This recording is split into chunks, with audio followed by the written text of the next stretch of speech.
Shiv Sena UBT के नेता संजय राउत ने कहा, चुनाव आयोग के बारे में लोगों के मन में बहुत शंकाएं हैं। चुनाव आयोग एक निष्पक्ष संस्था है, लेकिन जिस तरह से बार बार विपक्षी दलों को जाकर चुनाव आयोग के आगे हाथ जोड़ना पड़ता है, कुछ बातें सामने लानी पड़ती है, चुनाव आयोग सुना अनसुना करती है, ये निष्पक्ष संस्था के लक्षण नहीं है। प्रधानमंत्री चुनाव के दिन ध्यान पर बैठते हैं और चैनलों का पूरा फोकस उन पर आता है। ये एक प्रकार से आचार संहिता का उल्लंघन है। चुनाव आयोग भाजपा की एक शाखा के जैसे काम कर रहा है। देखिए, इलेक्शन कमीशन के बारे में लोगों के मन में बहुत शंकाएं हैं।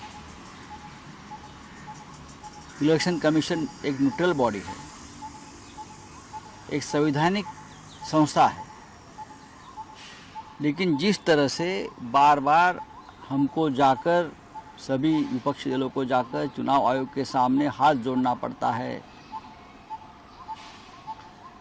कुछ बातें सामने लानी पड़ती है और चुनाव आयोग भी सुना अनसुना करती है, ये इंडिपेंडेंट बॉडी का लक्षण नहीं है। प्रधानमंत्री चुनाव के दिन ध्यान को बैठते हैं और पूरा फोकस चैनल पर उनका ऊपर आता है।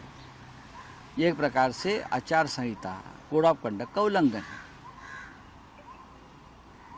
देश के गृह मंत्री जो जयराम रमेश जी ने कहा है, देश के गृह मंत्री देश के विभिन्न क्षेत्र में लगभग 150 कलेक्टर और डीएम को फ़ोन करके जो सूचना देते हैं, ये कोड ऑफ कंडक्ट का उल्लंघन है।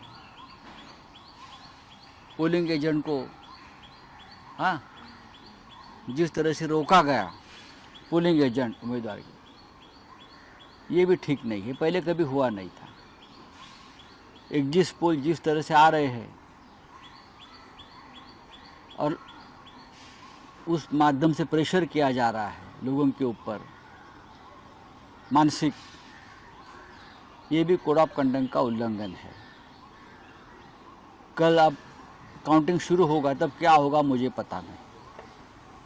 तो हम बार बार ये चुनाव आयोग से कहेंगे कि आप इंडिपेंडेंट, एक कहना पड़ता है इस देश में लोकतंत्र में कि आप इंडिपेंडेंट बॉडी है, आप समझ लीजिए, आप किसी के गुलाम नहीं हो, चाहे बीजेपी हो चाहे और कोई सत्ताधारी पार्टी हो, आप उनके गुलाम नहीं हो, आप इंडिपेंडेंटली काम करो। लेकिन चुनाव आयोग काम नहीं करता है।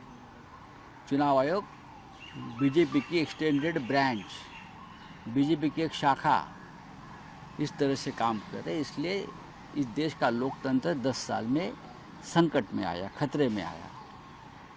तो हम कल पूरी एकजुटता से हमारे लोगों को कहा है, आखिरी होठ की गिनती होने तक आप वहाँ बैठिए, डट के रहिए, आपके ऊपर दबाव लाया जाएगा, तरह तरह के हथकंडे अपनाए जाएंगे, आपको डिमोरलाइज किया जाएगा, लेकिन आप वहाँ से हटो नहीं।